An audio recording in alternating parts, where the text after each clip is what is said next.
Second day na nga namin dito sa Saudi Riyadh. Eto na nga guys, pumunta kami sa Carrefour na malapit lang sa accommodation namin. Almost 5 minutes lang walking distance. So ito na, tatawid na kami niyan. Ayan o, yung kita yung building na puti na yun na yung mall. Pinakamalaking mall dito sa Riyadh area. Dito malapit sa Sidra. So ayan, tawid na kami. Siyempre, Ramadan ngayon, nakikita nyo naman, konti pa lang yung tao. Tapos nagmamadali sila kasi almost 5:30 na to. So 6 p.m. yung kanilang prayer. So yan yung mall, 2 door pa bago ka makapasok. So malaking mall siya, kita nyo naman. Ang elevator na ito, hanggang second floor lang. So mga tamad kami, kaya sumakay kami elevator. Yan, lakad muna kami yan. At walang tao. Kita nyo? Di ba? Ang laki. At wala uling tao. Ang laki ng mall na to. Sobrang laki ng mall. Yan. Siyempre, pumasok namin grocery. Nagtingin kami ng mga gamit. Di pala uso dito yung 2 saksakan. Kailangan 3 ulo. Naganap na rin yung kasama ko si Reggie ng kanyang susuotin na sapatos. So, ang daing mura dito. Ang daing mura. Sobrang daming mura. Pero, eto, bilib ako dito. Hindi lang kanta. May gento pa. Siyempre, Tide. Hindi mawawala yan. Sabon ng mga Pilipino. Marami din. Tide. At ang bida sa Little Mermaid. Si Ariel. Oh, di ba? Si Ariel. Di ba? Yung Clorox nila dito, 5 real lang. Napakadami. Sobrang mura. Orange, 4 real. Siyempre, hindi tayo papatalo. Kailangan natin ng vitamin C. Kuha tayo.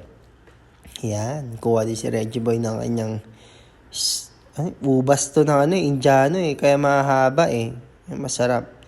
So, strawberry, 5 reals lang. So, kuha din ako niyan. O si Mark, kumuha na ng Ito na nga yung time na pasara na yung mall, 6:30. Ayan, naabutan na kami ng sarado. At babalik kami na 8 p.m. So, balik muna kami sa accommodation.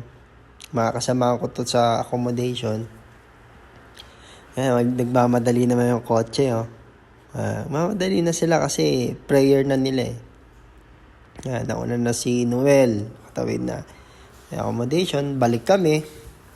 Ayan, 8:30 na nga pala ng gabi yan, guys. Balik kami sa Carrefour. Ayan, Carrefour. Balik kami. Kita nyo, dumami na yung tao. At least may tao na tayo nakikita ngayon. Kanina, wala talaga Balik kami sa grocery. Ayan. Sobrang daming mura. Miski ang baka dito, guys, mura. At sa loob ng mall, may amusement park. Parang wolf of fun. Ganun. Ayan, pa-video na sila. Siyempre tayo, di papauli. Baka mamaya masaraduhan uli. Hindi natin alam kung anong oras magsasara. Kuha ulit tayo ng orange. At this time, 3.95 naman yung kinuha ko. Ayan. 3.95. Per kilo yan, guys. Per kilo, hindi per piece. Per kilo yan. So, imagine, laki ng tipid mo. Siyempre, mangga. Tayo, kailangan natin ng mga vitamins, natural vitamins. So, bili tayo ng prutas. Inaamoy-amoy ko pa yan. Baka ako, apple mango. Bumili din ako ng ubas. Siyempre, kailangan natin yan para papalinis ng atay. Ubas. Dark berries. Pero itong green kasi vitamin C tsaka A. So, ito, pinatimbang na. May saging din ako binili. Oh, di ba? Bilib din ako dito sa nagkikilo na to Napakabilis. Alam niya lahat ng items. Ang bilis niya. Sobra. Pindot-pindot na tapos lumalabas na yung presyo. Alam niya. Galing nga Yan. So, lahat kami nagpatimbang na. Yan. Oh, di ba? Bilis At yun, gabi na nga. Babalik namin ang accommodation. So, tulugan na guys. Yun lang. Bye!